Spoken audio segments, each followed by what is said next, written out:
for joining us today. It is my pleasure to introduce Ty Bollinger, who has become widely known for their efforts supporting health freedom and alternative healthcare. Ty, thank you for being a part of the 2020 Trinity Health Freedom Expo. Julie, thank you so much for having me. I'm glad that we can do this remotely. It's amazing, the miracle of modern technology. It would be better to do it in person. I always like speaking in person and shaking hands and hugging, but this is the next best thing right now. So I appreciate the invitation. Thank you. First off, how did you get started in the health freedom movement, particularly your family history that drove you to look for alternatives? Yeah, it's an interesting story. So I went to Baylor University in Waco, Texas, Sikkim Bears, and graduated in 1991 with a master's in taxation. And I worked for many years in the CPA world, the accounting world. In 1996, my father, Charlene, my wife, and I got married in 95. And 6 months later, my father was diagnosed with cancer. So literally, as soon as we were newlyweds, we went over to mom and dad's house one night to eat dinner. I still remember it was July the 1st, 1996. We went by Subway, picked up some sandwiches, and went to eat with mom and dad. And he doubled over in pain. During the meal, we took him to the hospital. They thought it was gallstones, went in for exploratory surgery, came back out 6 hours later and said, it's cancer and it's all over his stomach. And dad died 25 days later. So that was our introduction into cancer. I'd never had anybody close die before, and so it's my father. And over the next several years, lost both of my granddads, grandmom, uncle, cousin, and finally in 2004, lost my mother, all to cancer. So, when dad got sick, we began to do a lot of research. Back then, we didn't really have the internet per se. So I remember going to bookstores and trying to find books on health and cancer and trying to figure out what could we have done for dad. And, it turns out there was a lot of things that we could have done for dad outside of, removing 2/3 of his stomach, which in the end, that killed him. The death certificate for dad said he died of cancer, but he really died of a botched surgery. He bled to death over 25 days. The initial prognosis was that he'd have 2 years without treatment, and he died in less than a month. He bled to death. It wasn't the doctor's fault. I don't blame the doctor. It's just that's what they're taught to do, is if you have cancer, you cut it out. And the tissue, there was no integrity in the tissue that was left, and he bled out. And started to do a lot of research and found out that there were treatments for cancer that we don't know about. That there are treatments for cancer that have been literally systematically suppressed in the United States, and doctors have been kicked out of their practice and run out of the country. And I was blown away because, see, I grew up in a medical family. I grew up in a family that said, if the doctor says do it, you do it, right? That's the way I grew up. Doctor knows best. You do it because the doctors are there to help you. And the doctors are there to help you. They just aren't taught about how to treat cancer in medical school. So that was the history of how we got into doing what we're doing now, was because of tragedy after tragedy in my family. After mom died in 2004, I began to write. I've been writing and kind of gathering information over the years. And when mom died, I said, I've got to put all this into a book, all this information about cancer, because I don't want somebody else to die because they don't know about information. And my wife, Charlene, had the same passion at that time. So we decided to put this all together into a book. So I wrote Cancer Step Outside the Box, published it in 2006. And, kind of the rest is history. We began to get a lot of interest from people that wanted to interview me and do radio talk shows and TV shows, and just researched more, and have written several books over the years. In 2014, began to produce documentary films on cancer. And now we've done some documentary films on pet cancer as well, and also vaccines. So it was really just a snowball effect. I can honestly say that in 1991, when I graduated Baylor and began to work as a CPA for Ernst & Young, I never dreamed that, 30 years later, I'd be doing this. But it's really a labor of love for both me and my wife, and it's a result of personal tragedy. Wow. Thank you for sharing your story. Can you tell us more about the persecution and suppression of natural cancer treatments over the past century? Yeah, that's a good question. It's kind of what I just touched on. We began to learn that there's a lot of suppression and persecution. I can give you some examples. In the 1940s, Harry Hoxsey he was a businessman actually out of Dallas that opened up some clinics using what he called the Hoxsey tonic. And I won't go into a lot of details, but his clinics, he had 19 clinics at one point. he was run out of the country. All the clinics were closed down, forced to go to Mexico. And now the Hoxie clinic is called the Biomedical Clinic, and it's in Tijuana, Mexico, because the FDA ran him out of the country and the AMA ran him out of the country because he was healing cancer with an unapproved treatment. Gerson therapy, Max Gerson was heavily persecuted for his work in natural treatments for cancer. Several doctors that the Krebs father and son doctor team that investigated Laetrile, vitamin B17, were heavily persecuted for using an unapproved treatment. All these treatments too, the Hoxie treatment, the Gerson treatment, and Laetrile, they were addressed in 1953 with what's called the Fitzgerald Report. And so Bennett Fitzgerald was an investigator for the Interstate Commerce Commission, and he was tasked with determining if there was a conspiracy at that time to suppress natural treatments for cancer, looking at those 3 treatments specifically. And his conclusion, and you can read it in the appendix to the Congressional Record of 1953, his conclusion was that yes, there is an active conspiracy to suppress natural cancer treatments in the United States. So it's not me saying it, it's not Charlene, my wife, saying it, it's the U.S. Senate determined that in 1953, and since then it's only gotten worse. We've had cases like Wilk versus AMA. Chester Wilk was a chiropractor, and he sued the AMA for suppressing the chiropractic profession, and he won 1989. Judge Susan Getzendanner, in her decision, proclaimed that there was an active conspiracy in the AMA to suppress chiropractic treatments. And that's just a couple of examples of doctors and different treatments that have been actively suppressed. And the list goes on, but you kind of get the message. It's not just a bunch of weirdo, crazy researchers and doctors out there that are saying this. It was the U.S. Senate, and its multiple judges in multiple jurisdictions across the United States have determined that there's an active suppression of natural cancer treatments and professions like chiropractic that go against the grain of modern medicine. In other words, chiropractors initially were called quacks because of a position by the AMA in 1910. The AMA actively came out against the chiropractic profession, and that's when the term quack, we hear it all the time today. That was the first term that was the first time that term was ever used in the United States to attack a doctor that used some sort of an unorthodox method, and it was put into the American vernacular by the American Medical Association to make doctors that were using natural treatments seem less credible. Okay, you've definitely done your research. Tell me, Ty, what role does the immune system play in preventing or overcoming cancer? The immune system is the key, and that's why natural treatments and herbal treatments make so much sense, because food is medicine, right? Let Hippocrates, let food be thy medicine.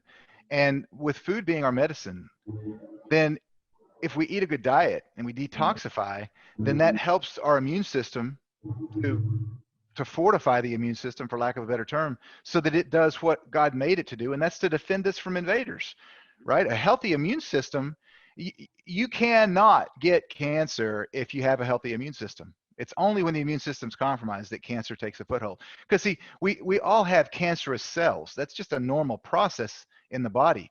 But it's when the immune system is compromised that the cancer can get a foothold. And so that's why it makes so much sense. I was in Asia a couple of years ago filming for a documentary that we called Eastern Medicine, Journey Through Asia.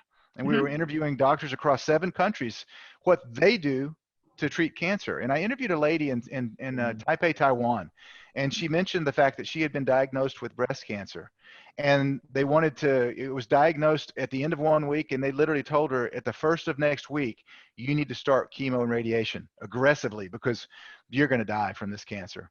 And she says, give me 60 days. I want to see what I can do to help my body feel better. I want to try to detoxify. I want to change my diet and so forth.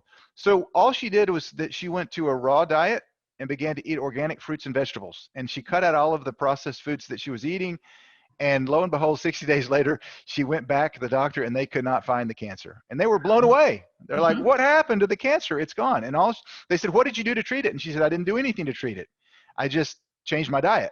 And see, what she did is she began to introduce foods and herbs, and in Taiwan, a lot of roots that have medicinal properties, and her body's immune system began to work, and her body healed the cancer on its own.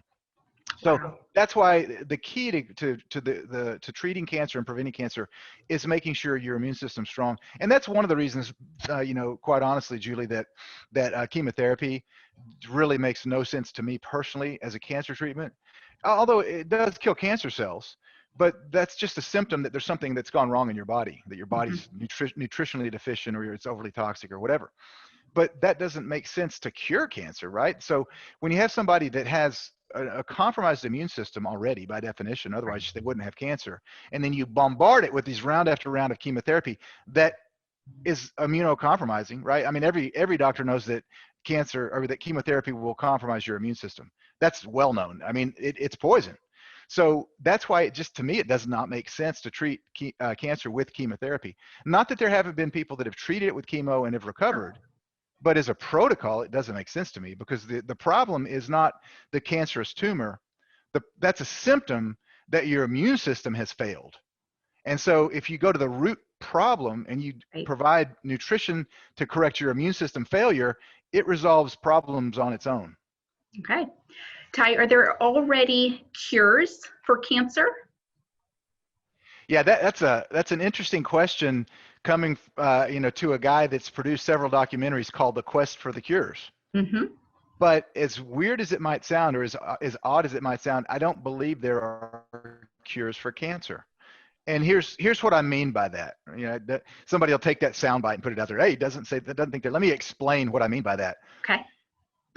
The cure to cancer is your own body working right? And so when we think about cures for cancer, I mean something external that's man-made that we can inject into our body or whatever that will make our body cure cancer. The cure to cancer is you, right? Our bodies are self-healing mechanisms.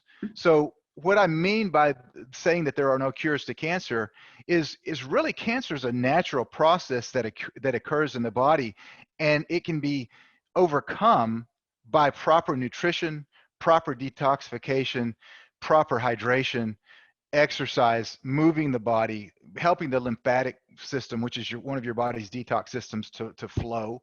Mm-hmm. And there are just simple daily procedures and habits that you can get into that supply your body with the fuel that it needs. And the cure to cancer is you, right? So when you give your body what it needs, your immune system begins to heal you. And Mm-hmm. so what I mean by that is that the external, all of these man-made chemicals and potions aren't really the cure. The cure is making your body run the way it's supposed to. For instance, I've used this analogy in the past, but I remember we used to live in Montana, and I remember we were about to drive from Kalispell, Montana, to close to Pittsburgh. So it was across the United States. So I went into one of the quick lubes to get our oil changed, and I remember the irony. I saw a morbidly obese man standing there. He had just brought his car in, and he was telling them all of the fluids and the fuel and the belt, and he just knew everything about the engine because Mm-hmm. he knew the way that a car was supposed to run. Meanwhile, he's got a dozen donuts underneath his arm, and he's eating this fuel for his body that is literally killing him. Mm-hmm. But he knew the importance of fuel and fluids when he was talking about his car. Right. So our body's very much like a car. If it's given proper fuel, it runs properly. Mm-hmm. Sounds like the foundations of health. It So is. amazing. Yeah. Another huge topic in health freedom is vaccines. Do you consider vaccines to be safe or even effective, Ty? Well, let's see. My opinion on vaccines doesn't really matter, okay? Because I'm just a researcher. So people they don't want opinions. Let me give you the scientific facts, okay? Number one, are vaccines safe?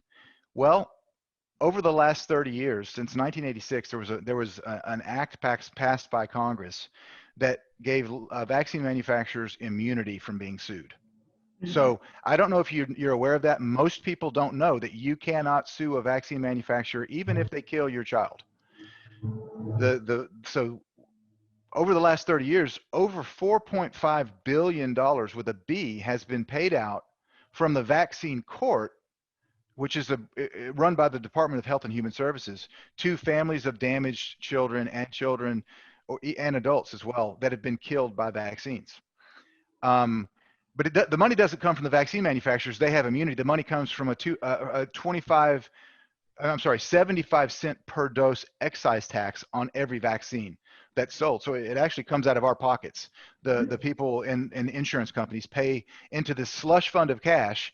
And so that way, when a child is damaged or dies from a vaccine, the Department of Health and Human Services, they actually sue DHHS, and then the vaccine court determines if that vaccine caused damage or death, and then they pay out.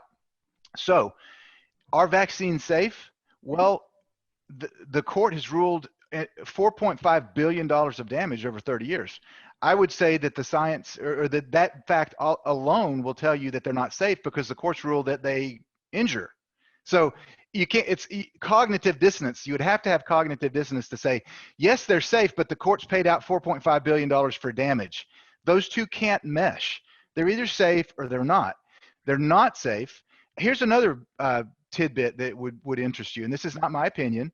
This is from the ICD-10 manual. So ICD-10 codes are codes that doctors use when they bill Medicare to help speed up the billing process. There are certain very frequent injuries that have a code. So instead of writing out, this is injury by this, and this is what happened, they just put a code in, and it helps to speed up their paperwork. There are over 24 ICD-10 codes for vaccine damage in the doctor's manual when they bill Medicare. So if vaccines are safe and they don't damage, why are there 24 ICD-10 codes for vaccine damage? When the whole purpose is to help doctors speed up with the most frequent injuries. So there's two bits that tell me that vaccines are not safe. The third bit of science, and most people will be blown away when they understand this. This is probably the most damning evidence against vaccine safety, is that vaccines, when they're tested, are not tested with a double-blind placebo-controlled test, right? You're familiar with double-blind placebo control. That's the gold standard of testing for pharmaceutical drugs. Vaccines are not required to be double-blind placebo-controlled tested. Almost every vaccine on the CDC schedule, and now we've got 17 vaccines and 72 doses for children before they get out of high school. Those are not double-blind placebo-controlled tested. They're tested against another vaccine or against an injection that has some of the adjuvants that the vaccine has, so that when they look at the damage done by the vaccine and they look at the damage done by the quote placebo, when it's really not a placebo, and they look similar, well, then they say, well, vaccines are safe because they don't cause any damage that the placebo didn't cause. But the placebo wasn't a true placebo. It was another vaccine. So the safety studies on vaccines are completely fraudulent. And here's one more thing about vaccine safety, and we'll get on to because I could talk about this all day. But multivalent vaccines, in other words, like the MMR, measles, mumps, rubella, that's a trivalent vaccine. It's 3-in-1. DPT, diphtheria, pertussis, tetanus, 3-in-1. Not a single test has ever been done on giving those three at the same time, ever. They've never tested 3-in-1 given together. And we've heard stories of infants, and we're talking about newborns to 2 months old, receiving 8 different vaccines in a single day. They've never tested to see the toxicity of those given together. Now, when you take a pharmaceutical drug, you will always have a doctor that if he's prescribing a drug to you, he or she will tell you, don't take this if you're on this, or don't take this drug if you're already taking this drug or this drug, because they can have negative interactions, right? Very well known, but they don't do that with vaccines. And they don't adjust that vaccines for weight either. So tell me, Julie, does it make sense to you to give me, let's say that vaccines were completely safe and effective, and they're not, but let's say they were. Let's say that's the premise and everybody knows that. Does it make the same sense to give me the same dose of a flu vaccine that I weigh 240 pounds as you would give a newborn infant at 7 pounds? No. But they do. But they do. Vaccines are not weight adjusted either. And that makes no sense either. So are vaccines safe and effective? They're clearly not safe. They do cause damage. The vaccine court has ruled that they do cause damage. They're not tested against a placebo. Are they effective? Well, they create an antibody response, but the CDC admitted 20 years ago that creating an artificial antibody response does not necessarily mean that you're protected from the disease. Well, thank you for sharing the facts with us. Ty, is it just a conspiracy theory that there is aborted fetal tissues in vaccines? It's a conspiracy fact, and it's not a conspiracy. Well, it is a conspiracy, I would say it is, because the mere definition of a conspiracy is one or more people conspiring behind someone's back that can do harm to them. Mm-hmm. That is a conspiracy because aborted fetal tissue can do harm to the recipient of that vaccine. It's not a theory though; it's a fact now. We've got an interview that we released. Actually, Del Bigtree released about a year ago. He got a hold of Mm-hmm. the footage of Dr. Stanley Plotkin. Okay. Don't know if you're familiar with him, but he was known as the godfather of vaccines. And he said that upwards of 76 different vaccines that he worked on contain aborted fetal tissue. And it's on the package insert. It's not a conspiracy theory. It's if you go to Sure. cdc.gov and you look at the vaccine excipient list, Okay. they publish a PDF document that contains all of the vaccines on their schedule, and it also contains the ingredients. And so when there are several different uh, I should have my notes for this one because I can't remember, but there's several different acronyms that are used. WI35, I think, is one of the lines. There's 2 or 3 different acronyms for aborted fetal tissue. And also when you see human lung fibroblasts or different terminology like that, that's aborted fetal tissue. So it's on the CDC's excipient list. Many vaccines are cultured in aborted fetal tissue, and coronavirus is like on everybody's mind today, and the vaccines that are coming down the pipe for coronavirus. Mm-hmm. Almost every one of the coronavirus vaccines right now that's being tested, whether it's Moderna or Eli Lilly, Johnson and Johnson. And by the way, Eli Lilly and J&J both withdrew. They Mm-hmm. stopped their testing because there was so much Right. collateral damage that was being caused. Those are all cultured in aborted fetal tissue. Mm. Oh, wow. Since this is a huge concern for many of our attendees, could you please discuss the ethics of mandatory vaccinations? Yeah, that's a great question, Julie, because we're already getting DHHS, we're getting CDC, we're getting different representatives talking about how when the coronavirus vaccine does come out, that it should be mandatory, that everybody should be forced to take it for the greater good, right?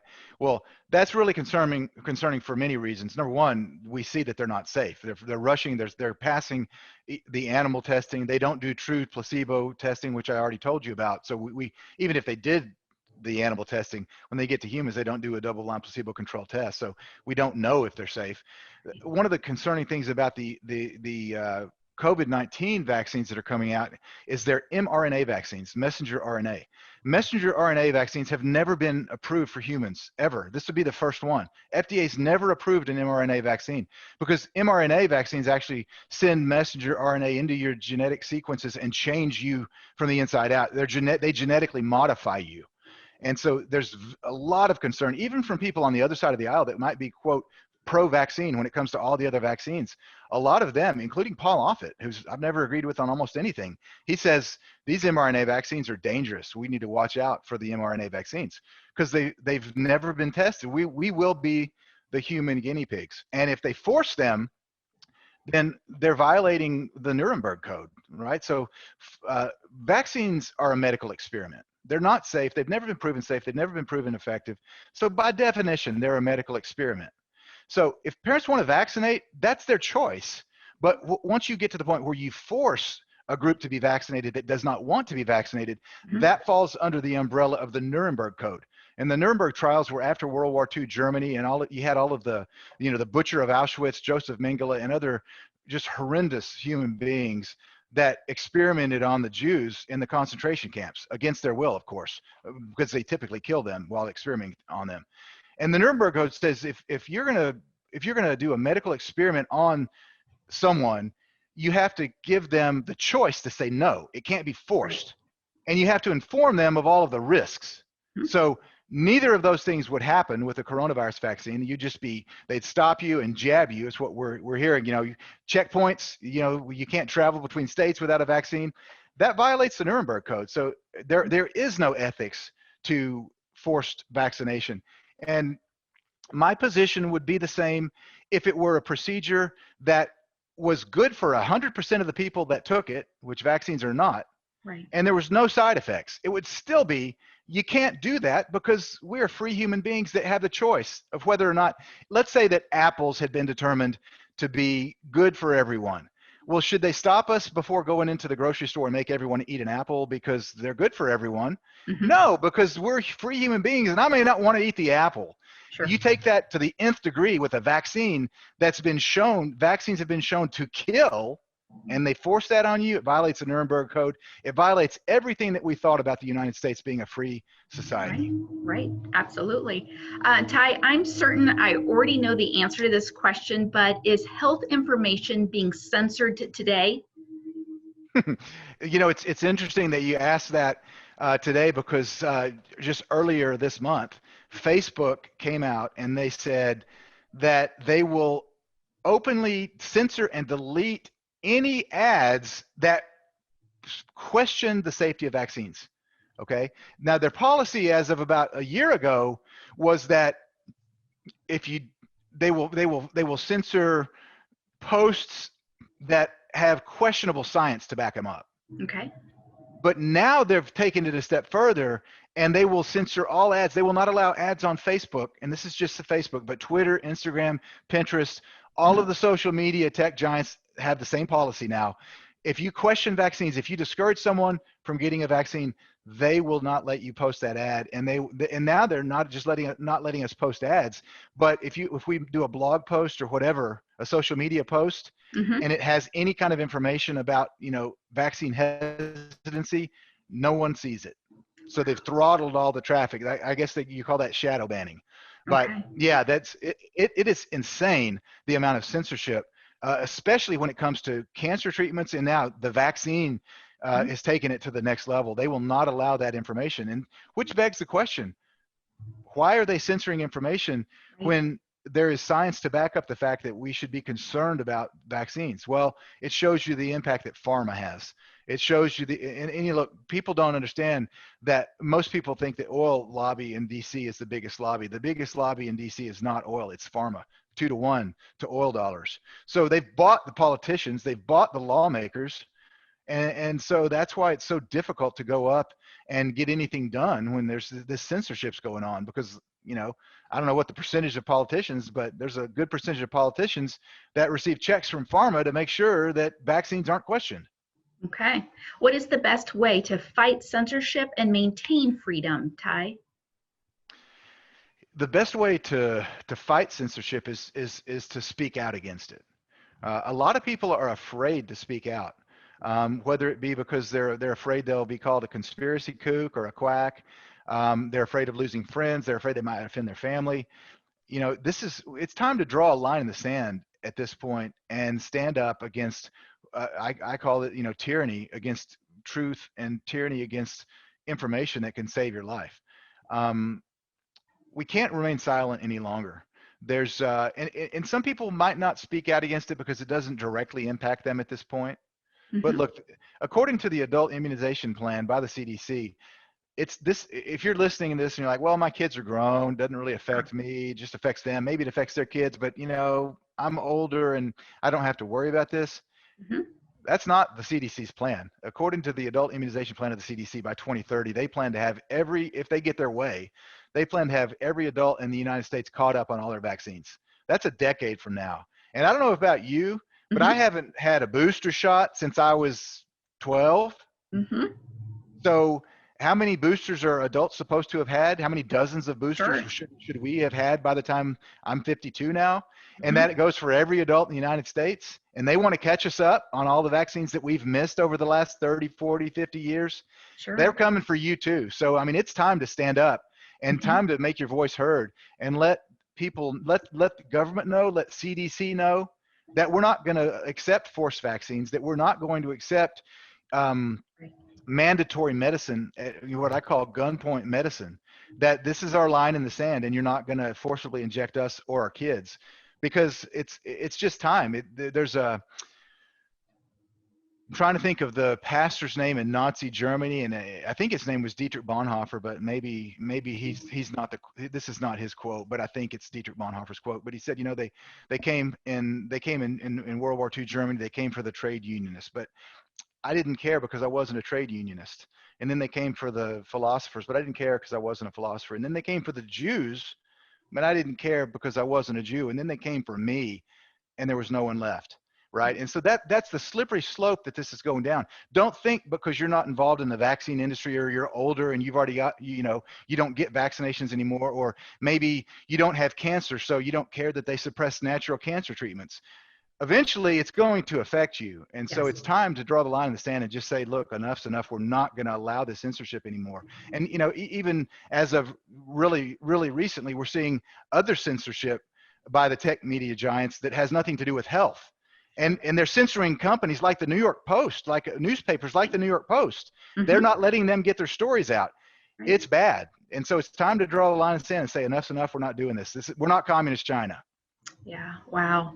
Ty, I just want to thank you so much for joining me today. When my father founded the Health Freedom Expo in 2005, his phrase was defending your right to know and your freedom to choose. And that is so evident even today. So I thank you for helping his mission live on with all of the support that you give for health freedom and the availability of natural health alternatives. So do take care, and thank you for your work and for fighting for our freedom, Ty. Yeah, thank you, Julie. I appreciate it, and appreciate you carrying on your father's legacy. He would be very proud. Thank you. Thank you, Ty.